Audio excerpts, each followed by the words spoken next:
Bonsoir à tous. Le courage de parler. Aïssa Doumara Ngatansou l'a eu. Mariée de force à l'âge de 16 ans, cette Camerounaise s'est battue pour poursuivre ses études et ne pas rester cantonnée à son rôle de mère et d'épouse. C'est cette blessure personnelle qui a forgé son combat contre les violences faites aux femmes, un combat qu'elle mène depuis 25 ans. Nous avons la joie de l'accueillir sur notre plateau. Mais avant de l'entendre, quelques repères.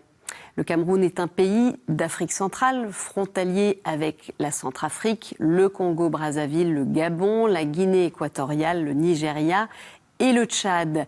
Sa population est d'environ 25-27 millions d'habitants. Sa capitale est Yaoundé.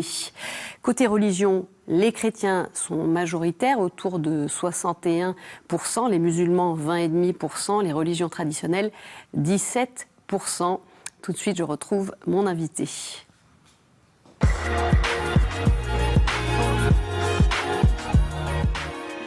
Aïssa Doumara Ngatansou, merci beaucoup de nous faire la joie de nous retrouver sur ce plateau à l'occasion de votre passage.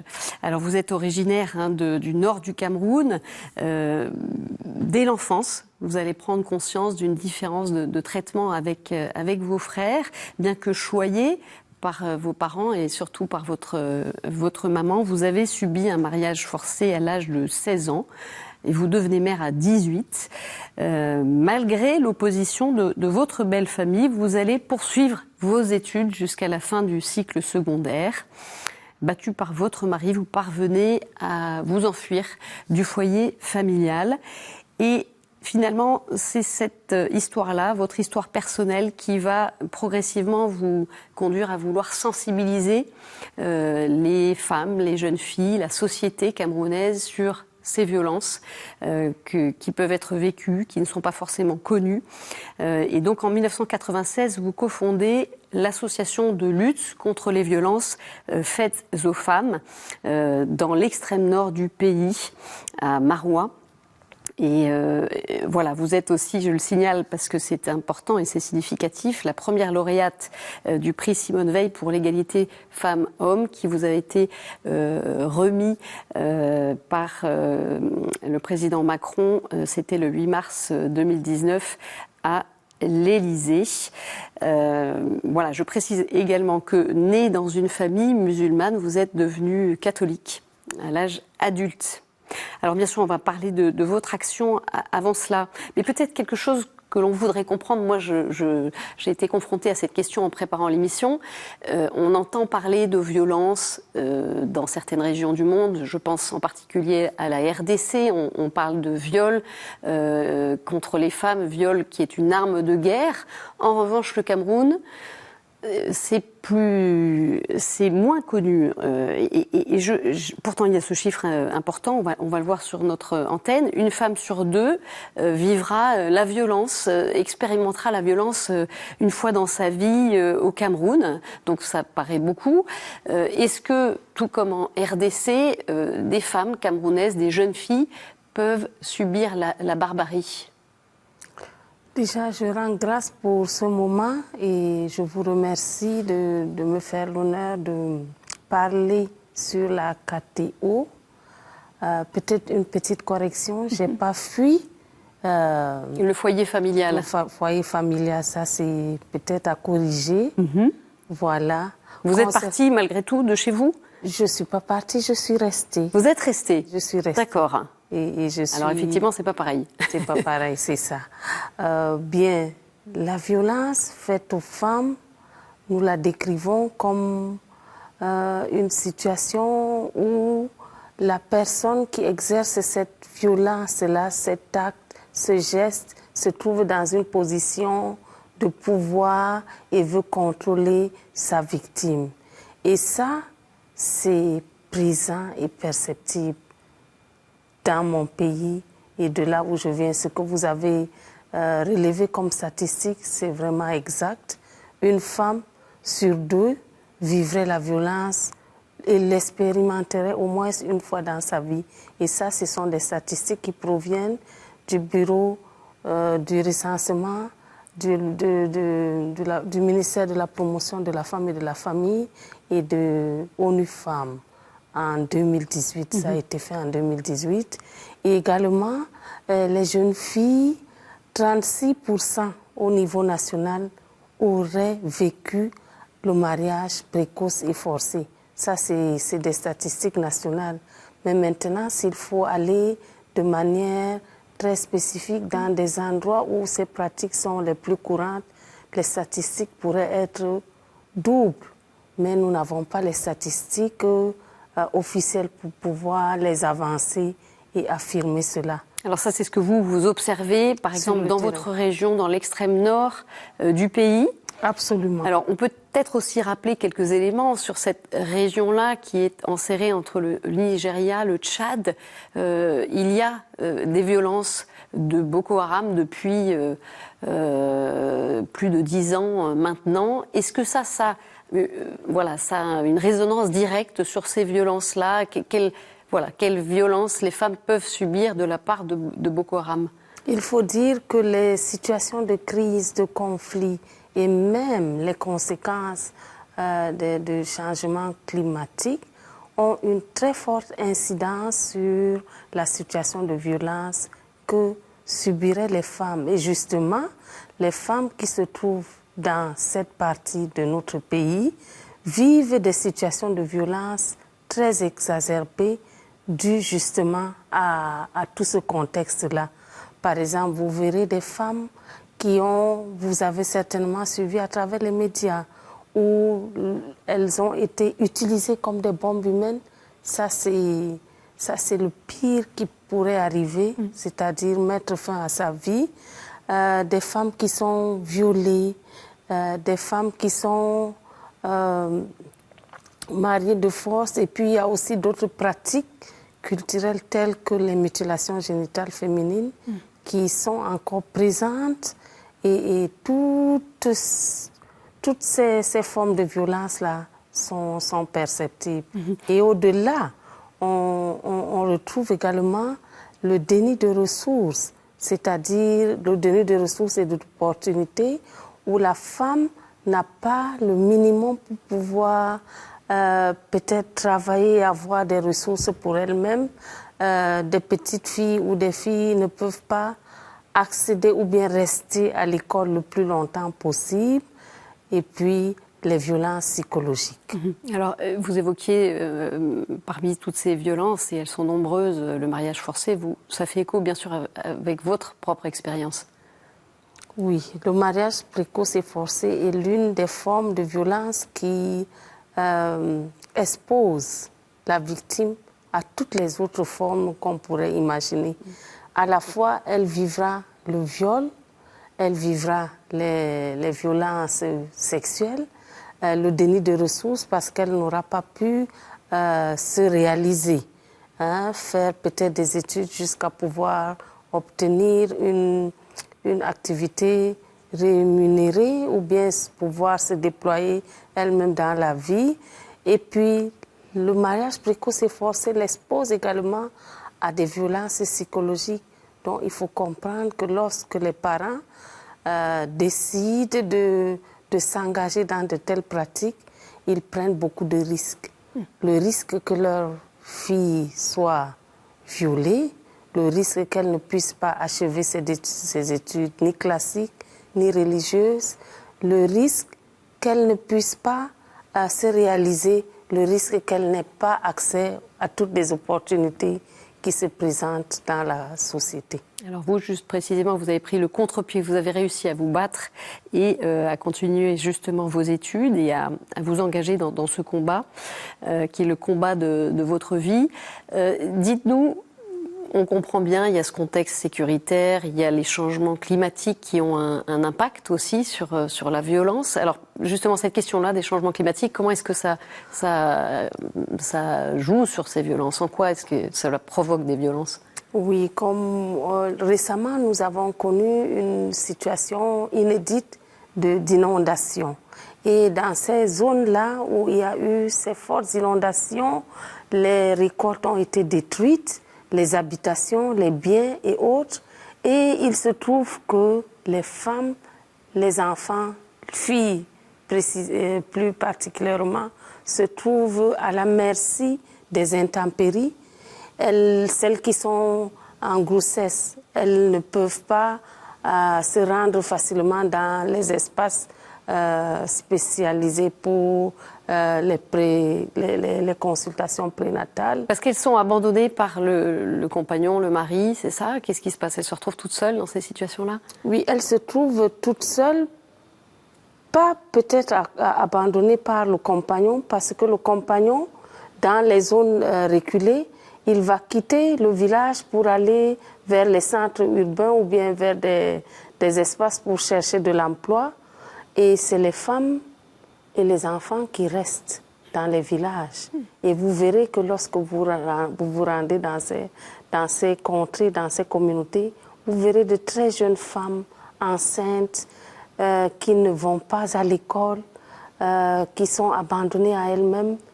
Et ça, c'est des clichés qui vous montrent que ces impacts-là sont beaucoup plus perceptibles et beaucoup plus durs et agressifs sur les femmes et les filles et les enfants. Alors, ce qu'on aimerait comprendre, c'est pourquoi toutes ces violences et aussi pourquoi ce silence. Ça reste un sujet tabou, les violences faites aux femmes au Cameroun? Longtemps, les violences sont restées un sujet tabou, d'autant plus qu'à la femme, on demande beaucoup de réserve, beaucoup de pudeur, beaucoup de résilience. Et ça a fait que les victimes sont souvent très silencieuses sur des situations qu'elles vivent et elles ne s'extériorisent que lorsque c'est parfois un peu tard ou bien lorsqu'elles n'en peuvent plus. Et là, nous disons qu'il faut faire un peu plus. Faire un peu plus, tout le monde doit reconnaître que la violence faite aux femmes est un fait et c'est quelque chose de très mal qu'on ne devrait pas accepter.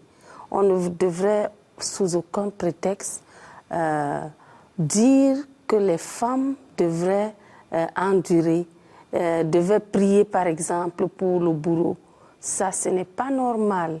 La personne qui exerce la violence doit prendre conscience, la communauté, les femmes et les hommes doivent prendre conscience du fait que faire de la violence sur les femmes et sur les filles, c'est handicaper la moitié de la société. C'est aller contre le développement, c'est avoir des impacts sur le développement économique et autres de la communauté. Pourquoi, Aïssa Doumara, aujourd'hui, il y a encore toutes ces violences au Cameroun? Pourquoi vous parlez, on a évoqué ces statistiques, qui sont des statistiques officielles du gouvernement, et la réalité, elle ne change pas. Pourquoi? Nous, au sein de notre organisation, notre équipe et les femmes avec lesquelles nous travaillons, ainsi que les hommes qui sont mobilisés, parce qu'il y en a ceux qui sont mobilisés avec nous, nous disons que cet état de fait persiste parce qu'il n'y a pas assez de sanctions contre ceux qui commettent ces méfaits. C'est-à-dire?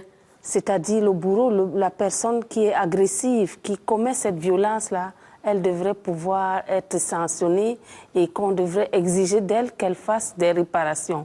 Il n'y a pas des prises en charge gratuites, par exemple, pour les femmes qui sont violentées. Si, par exemple, une femme a un pied cassé ou un bras cassé suite à une violence qu'elle aurait subie et qu'elle se rend dans une formation sanitaire, il lui sera exigé de payer les frais comme tout autre malade.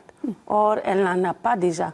Il faudrait que nos politiques, l'organisation de nos États puissent mettre à disposition des services gratuits pour des femmes qui vivraient des violences. Il faudrait également que les autorités religieuses, lors de leur prêche, puissent sensibiliser davantage les hommes, les femmes, toute la communauté sur les causes et les conséquences de ces pratiques-là, de ces violences faites aux femmes et aux filles.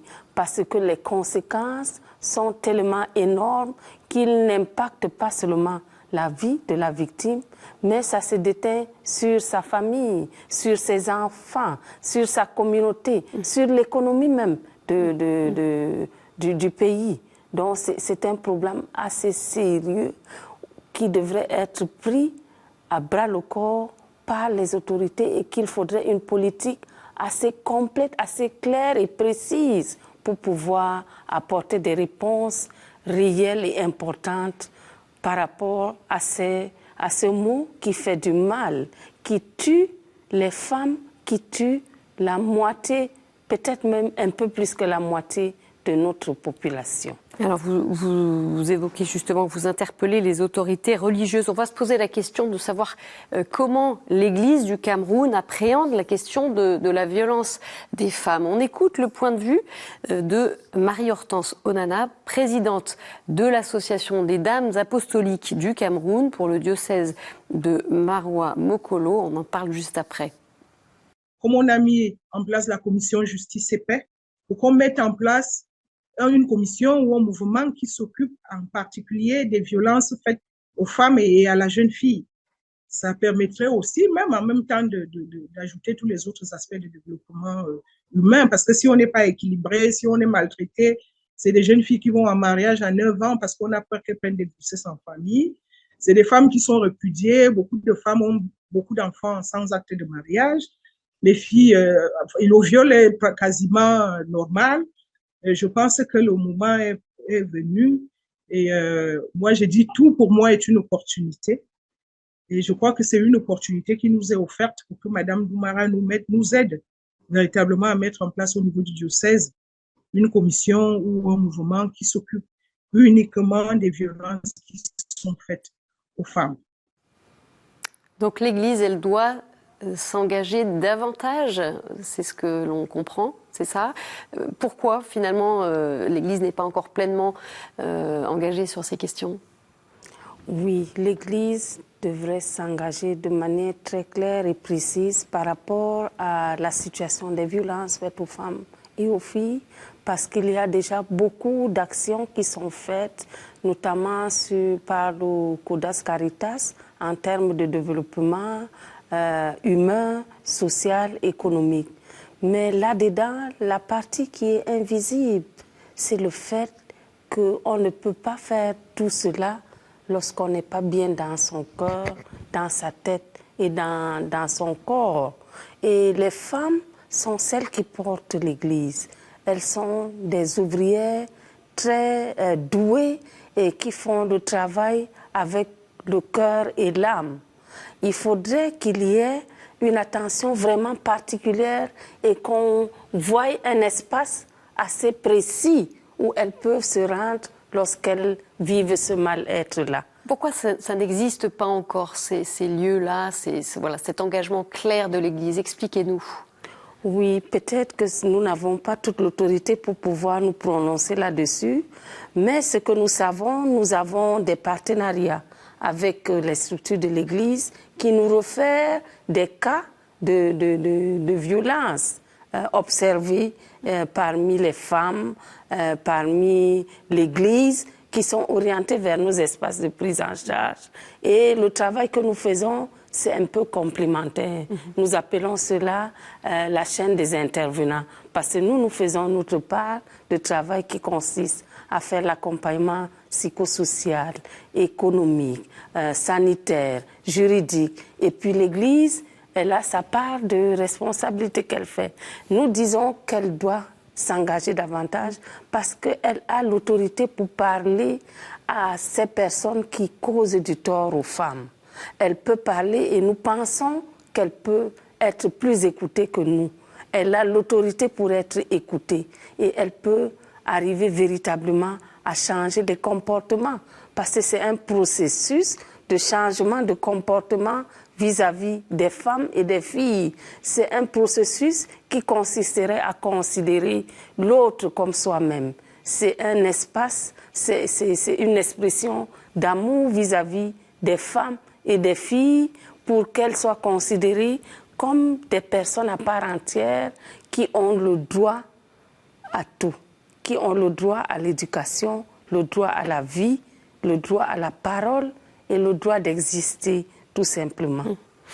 Alors on entend bien que vous interpellez l'Église pour qu'elle soit une voix plus forte sur ces questions-là. Vous évoquiez aussi des liens, une chaîne de collaboration avec l'Église. Justement, on va en voir un exemple avec la Belle Étoile, ce centre qui accueille des enfants des rues.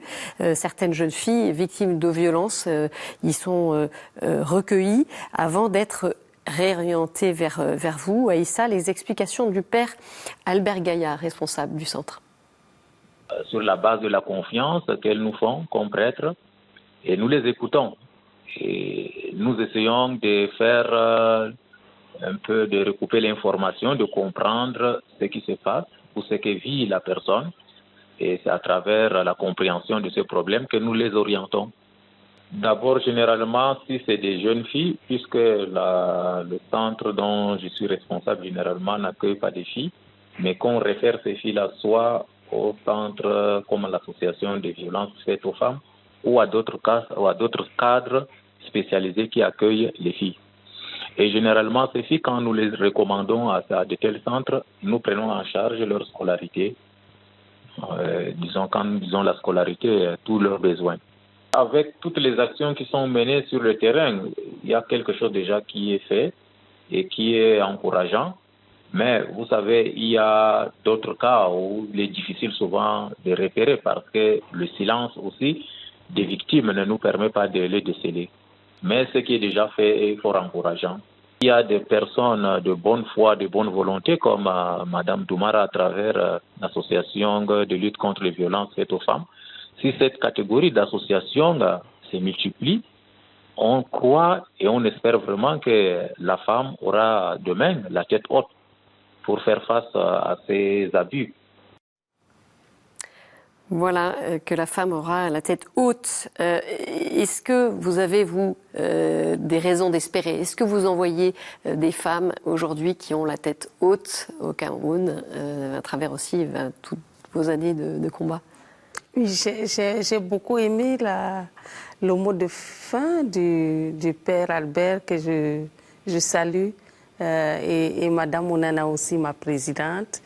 Oui, il y a une raison d'espérer parce que à la suite de tout le travail que nous avions mené, nous avons actuellement sur le terrain des jeunes femmes qui ont repris à leur compte cette bataille, ce combat.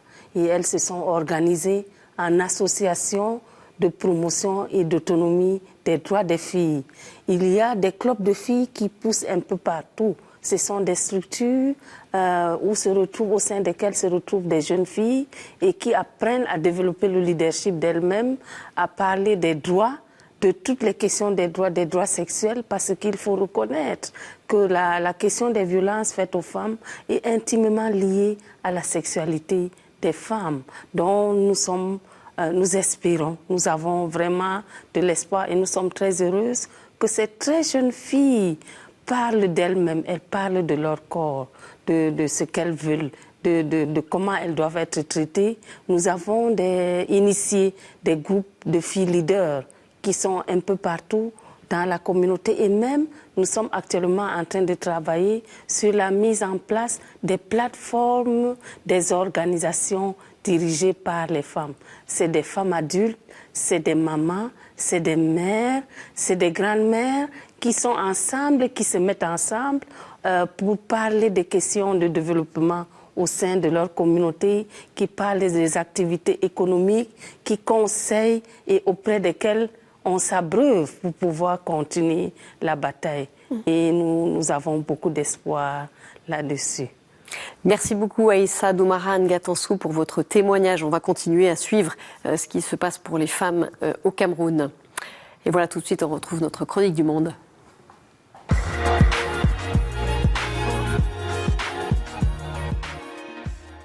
Et nous avons aujourd'hui des nouvelles de Terre Sainte avec le père Ibrahim Nino, directeur du bureau des médias du patriarcat latin de Jérusalem. Notre mission principale est de suivre le pas du patriarche et des évêques afin que les gens de notre pays et d'ailleurs puissent découvrir tous les projets que l'Église implémente ici en Terre Sainte. Certains pourraient se poser les questions de l'utilité de ce travail. Aujourd'hui, dans un monde où les technologies et les réseaux sociaux sont désormais omniprésentes, l'Église aussi doit s'adapter afin de répandre la parole de Dieu dans le monde de toutes les manières possibles. Dans notre bureau, nous essayons ainsi de couvrir tous les principaux événements du patriarcat dans les 4 pays qui composent notre diocèse. Nous traduisons toujours tout notre travail dans 5 langues différentes. Depuis peu, en plus des articles, des activités sur les réseaux sociaux et des albums photos, nous avons aussi commencé à faire de petits reportages vidéo.